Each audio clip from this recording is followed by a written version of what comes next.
Hello everyone and welcome to the Space Law and Policy Podcast Series, Episode 7. I'm your professor, Glenn Torres-Spelliscy. Thanks for joining me.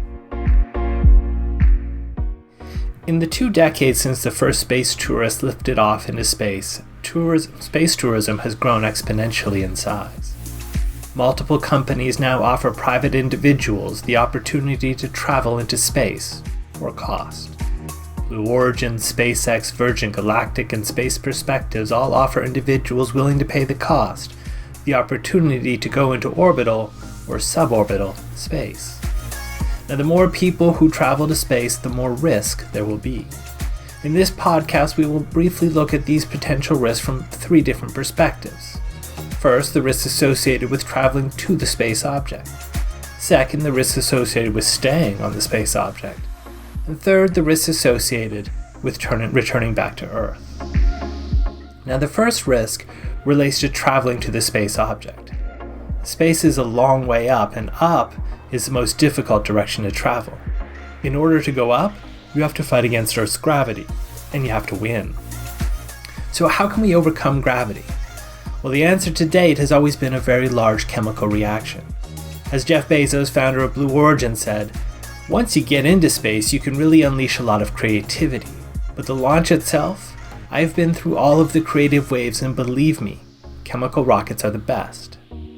The problem is that poorly crafted chemical engines are prone to failure, and failure can be catastrophic.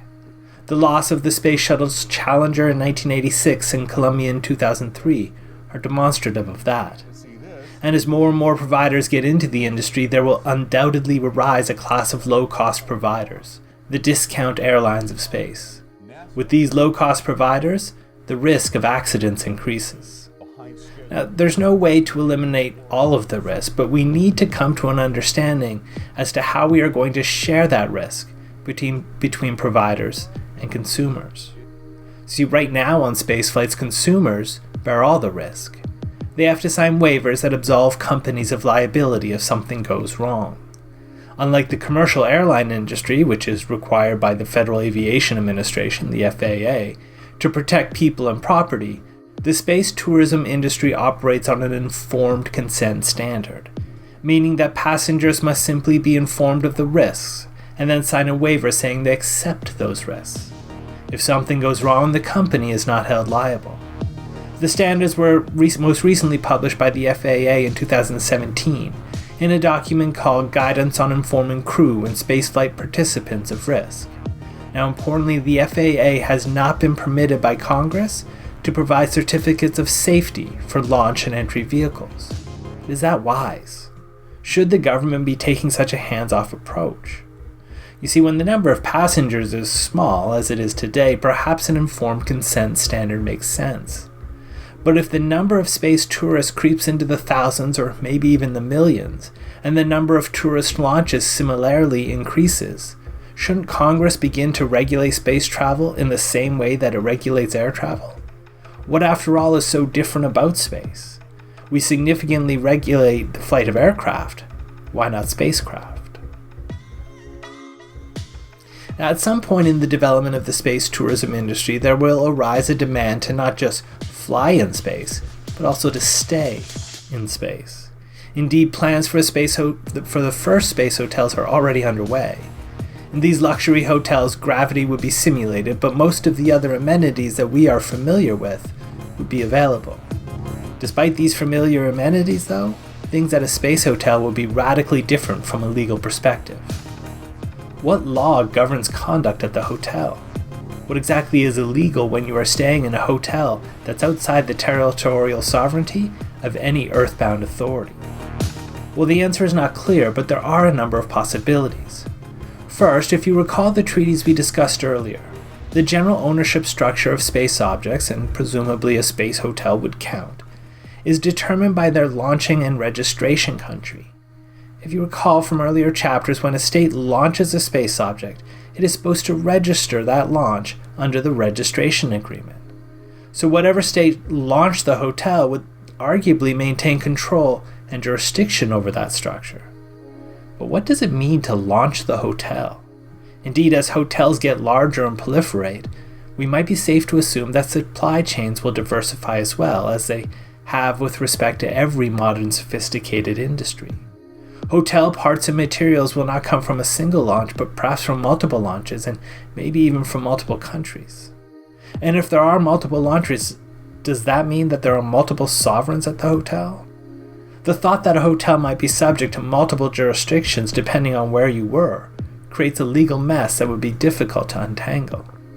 Well, the same holds true for the passengers delivered. Under space laws that exist now, the passengers are subject to the law of the state from which they launched.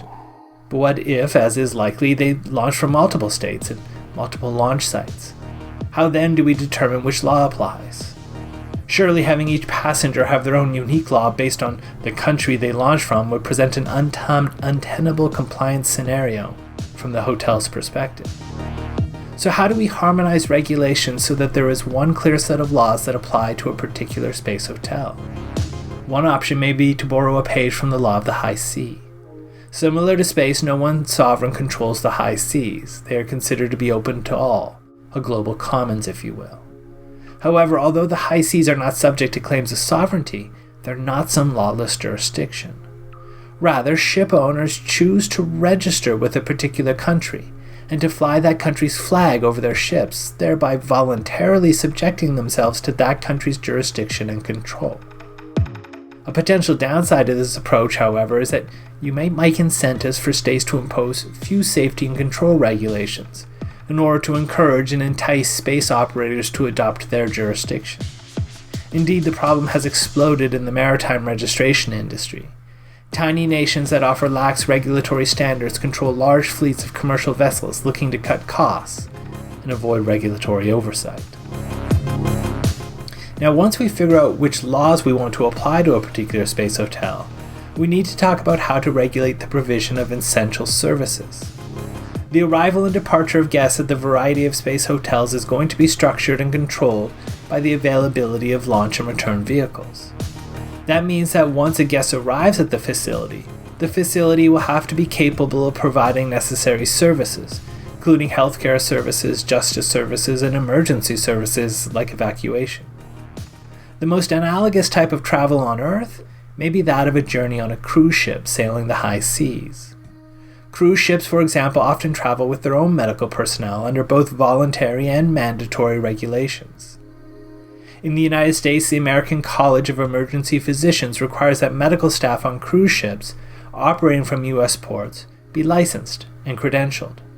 The Cruise Lines International Association, a voluntary trade group, also imposes regulations on how the facilities and staff should operate.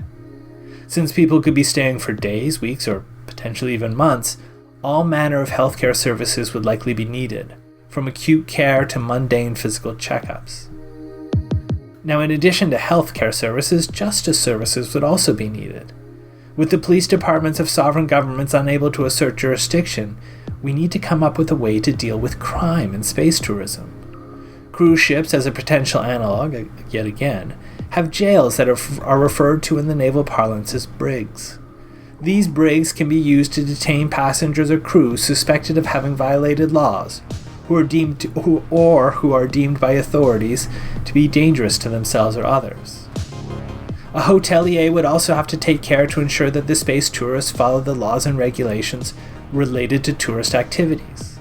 Thought and care would have to be given to how to effectively and safely deal with the pollution generated by human activity, including accidents that cause environmental damage during the construction of the hotel and tourist sites.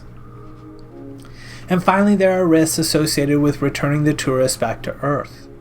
One would assume, not unreasonably, that any individual who bought a ticket to travel to space and stay at an orbital hotel would also have a ticket home.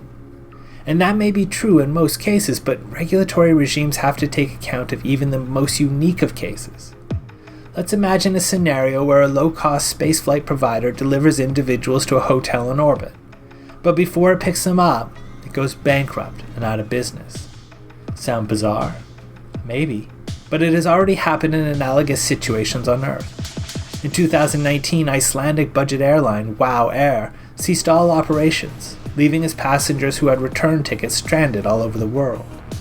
In 2018, Danish budget airline Primera Air underwent a similar fate, and there are other examples as well. There is no reason to believe that the space industry will be immune from these trends. As competition among providers increases, certain companies will fail. What happens to the individuals who are stranded in space? Well, on Earth, stranded individuals are largely able to secure flights with other carriers. But that's more difficult in space, although a potential solution, just because there's not as many carriers. So we would have to think about what regulatory structures to put in place to protect consumers to the greatest amount possible from financial losses and potential public safety concerns associated with such scenarios. Now, space tourists are already flying into the expanse, and there are little regulatory structures to guide how these voyages are conducted. This is risky, both for the tourist and the provider. Thankfully, we have Earth-based analogs in the tourist industry that can serve as a starting point for building the necessary regulatory structures in space. Well, that does it for this week's short introductory podcast. Thanks for joining me, and I will see you next time for another edition of the Space Law and Policy podcast series.